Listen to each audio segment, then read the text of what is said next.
Hey, what's up everybody? Welcome back. I'm James and you're watching Blue Dog Aquatics.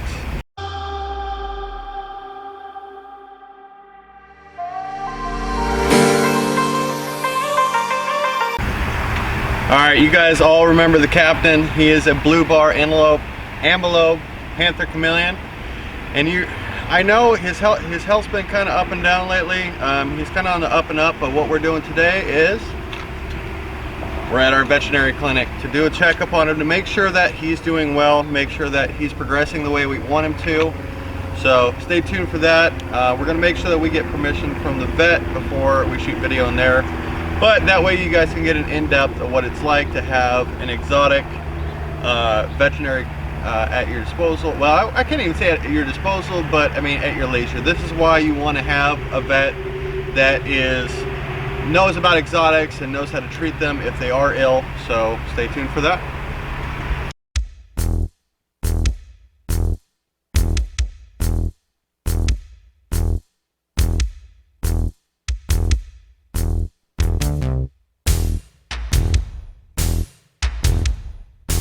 Alright guys, what we have here is we're coming up on the All Creatures Veterinary Clinic. These guys are super awesome and they're going to help us take care of the captain. They have us going into room number 1.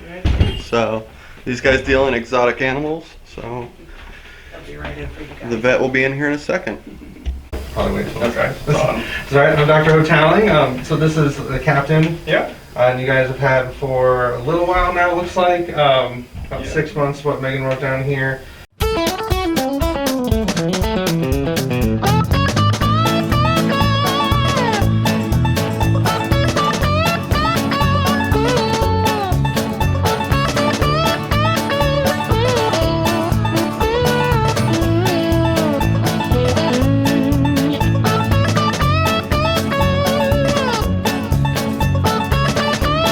Yeah, so we redid his enclosure, just adding in more vertical and horizontal branches for him a couple of months ago, and he played in a little escape act while we were working in. Literally came down, went straight out, and we didn't notice for about 10 minutes. But we found him right away. But after that, and to note on that also, he had just bred with our female. So I don't know if that had a role in it with him escaping or his health or whatever, but anyway, we're not sure if he got into something, a dead cricket that had maybe been killed by pesticides or whatever. But after that, his appetite went down quite a bit. We've had him on supplements and everything for the last couple months, trying to boost his health, and he definitely does look better than what he did. Okay. But we just wanted to make sure that he's on the up and up and still progressing the way he should. You say he's been on supplements for the past couple months. Oh, he's been on supplements since we had it. Oh, okay, so different. Yeah, we added in the D-pollen to help increase his appetite, because like I said, he went from about 15 to 20 crickets or mealworms or whatever a day down to where he's eating like 3 or 4. So his appetite's definitely been down, and then also his eyes seem to be, his one eye kind of bothers him, and we don't know if it's a bacteria infection or what it is, but like he'll keep it closed. We just found out that his misting system was running too long, so that's what kind of led us to that notion. But and then so we switched the misting system completely off, where they're just going to get misted once a week, but then they'll be introduced every night to a fogger to help us shed. And that way it reduces the humidity a little bit. I think the humidity is a little high. Do you know what it is by chance? I want to say it's right around 50% humidity. It's not too bad, but if it's going too long, you know, maybe contributing to some issues. If we're not misting them, usually I recommend actually spraying the enclosure about 2 to 3 times a day. So yeah, kind of recreating that, and if you want to have the actual mister running less often, then as long as we're continuing to keep them humidity level within that control section essentially is what we shoot for. Yep. Temperature wise, what's it set up as? So the top of his enclosure is 90 to 95, and then the bottom of his enclosure is about 75. Okay. He has tons of hiding spots where he can cool down, where he can get away from the basking light and everything. And then he's got about 12 to 14 inches from the actual basking light itself. That way he doesn't get burned. Sure. But I'm going to take a peek in here to start with.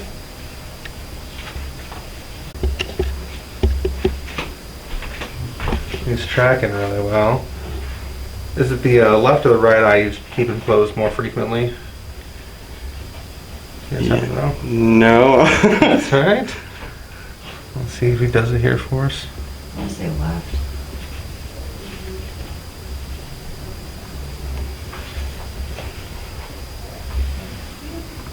He's also, we noticed when he was drinking, he has kind of a mucus. He doesn't have as much lately, but he had kind of like a mucus in his mouth. Okay. And their saliva can be more sticky by nature, as you might know, Mhm. but any increase in secretions, fluids, things like that can cause an increase in that volume, which may be perceived more easily.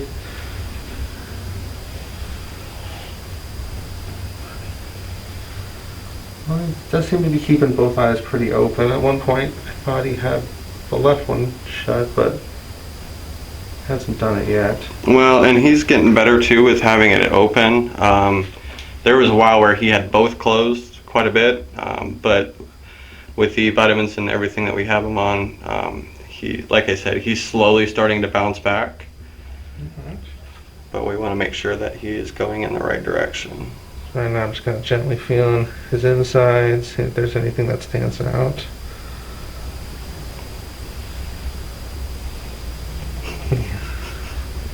Always going for the camera. Yeah.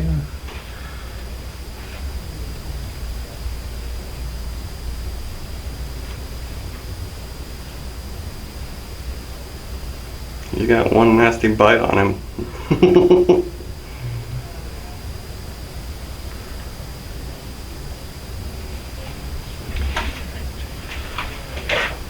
Alright, well, so far everything seems to be on the okay point.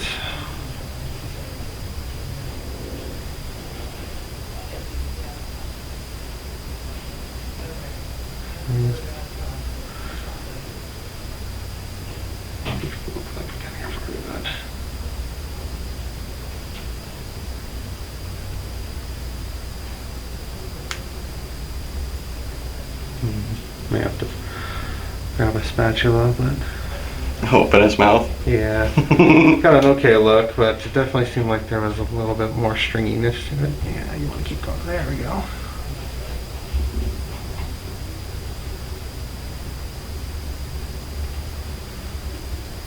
That's right.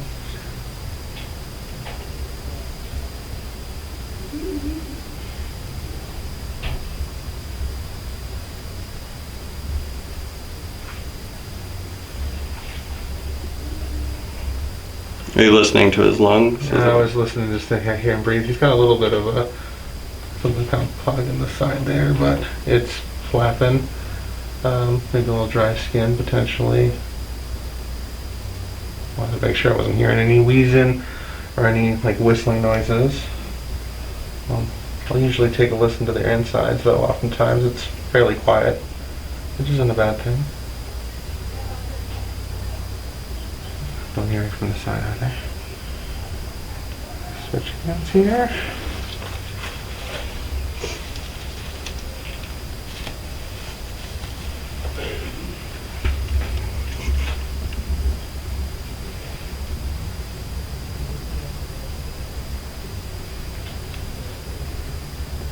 It's cold, isn't it, buddy?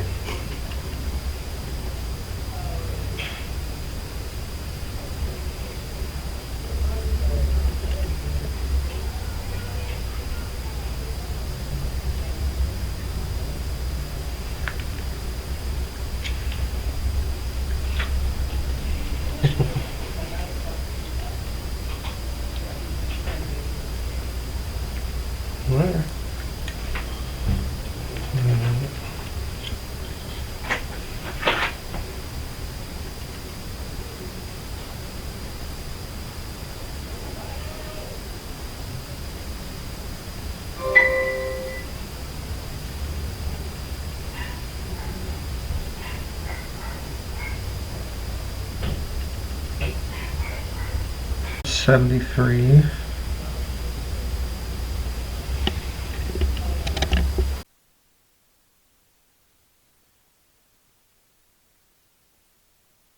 Changes in that can cause very extreme situations and downstream effects for a lot of these guys. So the perfect home often prevents a lot of the things we see here, which is fortunately something, again, that can be prevented. It's just a matter of making sure it's set up that way. So today we're going to do the respiratory and the, what do you call it, under the hydration? Yeah, subcutaneous fluid deposit is what we say. Respiratory one, did you guys actually want to go forward with the injections today, or want to watch them first? I'd say let's watch him for a week. We'll do the hydration today, and then we'll watch him closely over the next week. If, depending on what his health is and everything, if he's still on the up and up, then maybe just that unfortunate escape. Again, as you mentioned, they might have happened upon an old insect somewhere and may have caused some upset stomach issues. The signs you're going to want to look out for, especially in regards to the respiratory system, as I mentioned, bubbling from the mouth and the nose specifically, open mouth breathing at any point. If you see him just kind of posturing with his mouth open and only thing you see is his stomach or his chest moving in and out, that may be an indication that that's what's going on. Again, further decreases in appetite, activity level. And then if you hear any noise as you're listening to him, they will huff. He did that here just by his aspiration, as you may know.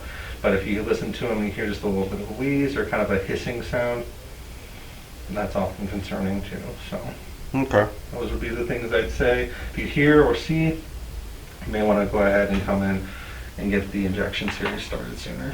Okay. All right. Sounds good. Any other questions? No. Anything you want to say to the viewers about vets with exotics? Biggest thing is making sure you do your research on the front end, because again, as I mentioned with these guys, husbandry, home care setup, all that's very critical, especially in regards to lizards, small mammals, so the exotic pets that most people like to have. The second thing is, if something seems off, don't wait on it, because a lot of them are very good at hiding that they don't feel well. And we have to often play catch up from the beginning when they come in, so if we waited a little bit longer at home, that's just more catch up time for us to do.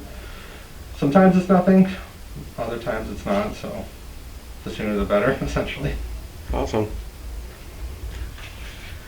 Well, we can do the shots and get him back home. Alright, let me go get the fluids drawn up. I like to warm them up just so they're not being injected at room temperature, which obviously will drive their body temp down.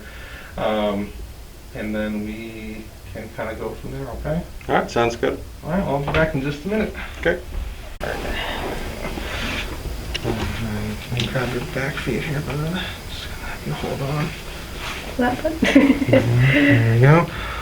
And so what we're doing, we're going to give some subcutaneous fluids just underneath the skin here.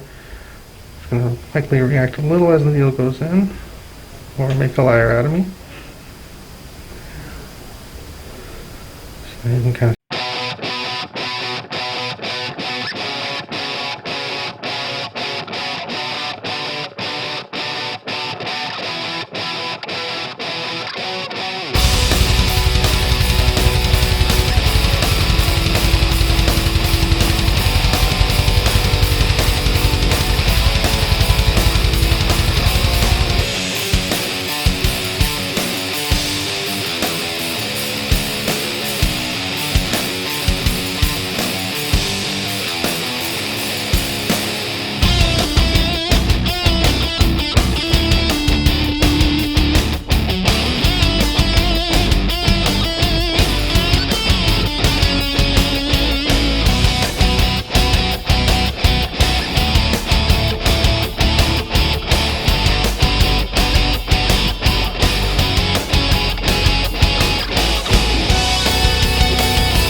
Alright guys, you heard him. He was a little dehydrated and possible respiratory infection, so Unfortunately, he won't be coming to Aquatics Chicago. We will be bringing a couple of our other chameleons, but just for the sheer fact of his health, we don't want to compromise that. They don't know if it's from his escape where he picked up something or too much moisture. We're going to figure that out. We're going to square away his enclosure later, or well, once we get back home. But if you like this video, make sure to like and subscribe. Drop a comment down below wishing the captain to get better. And we'll have another video on Friday. We have a huge shipment coming in of shrimp for Aquatics Chicago next week. Can you believe that? It's next week. That is insane. But alright guys, stay tuned. Thanks for watching. And as always, your tank or mine.